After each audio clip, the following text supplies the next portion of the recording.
नमस्कार दोस्तों, स्वागत है आपका हमारी पहली वीडियो में।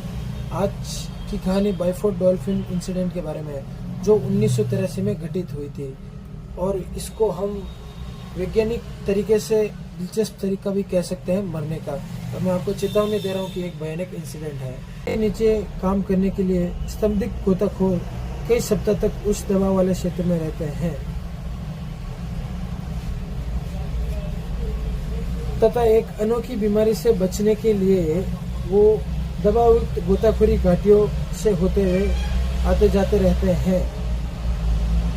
तो ये बात है 1983 की, जब बर्फीले उत्तरी सागर के मध्य में दो दोस्त बॉयनस बर्गस और उनके साथी ट्रोल्स हेल्विक समुद्र के रास्ते होते हुए जब बाइफोर्ड डॉल्फिन की तरफ बढ़ते हैं तो उनके दो दोस्त अपनी पनडुब्बी में एडविन कार्डवेल और रॉय लुकस अपनी पनडुब्बी में आराम कर रहे थे।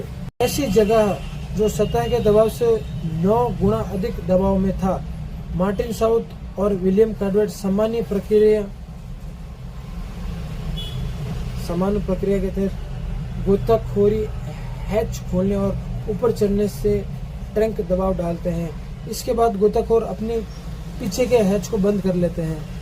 उसी समय क्या होता है, वो सारे जो पनडुब्बी के जो भी हैच थे सबको बंद करने के बाद वो अपनी डाइविंग बेल्ट उतार लेते हैं। उसी विशेष सुबह जब विलियम कंडोमेंट अपनी सामान्य प्रक्रिया को करने के लिए जब गेट की तरफ पहुंचते हैं और अपना काम निपटा के जब वापस पनडुब्बी में पहुंचते हैं तो हैच का दरवाजा बंद करते समय उनके हैच का क्लैंप फेल हो जाता है।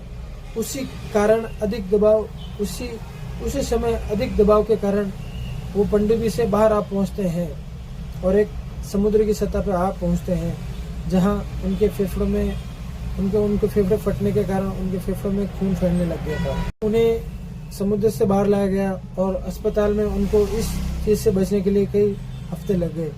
और सबसे बुरी किस्मत उन 5 गोताखोरों की थी जो अभी भी उस 9000 किलोग्राम की पनडुब्बी में फंसे अचानक गड़बड़ के कारण फंसे हुए। अगली सुबह जब एडविन कार्डवेल दरवाजे की तरफ बढ़ते हैं तो अचानक प्रेशर के कारण उनकी मांसपेशियां फट जाती है, उनके अंग बाहर उभर आते हैं और वो 2 हिस्सों में बट जाते हैं। उसी क्षण उनकी वहीं पे मौत हो जाती है। बचे हुए 4 गोताखोरों की भी मौत हो जाती है।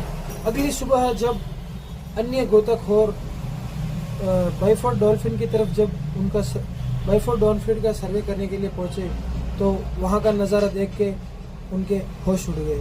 उन्होंने जो देखा वो मानवीय इतिहास के लिए बहुत भयानक था।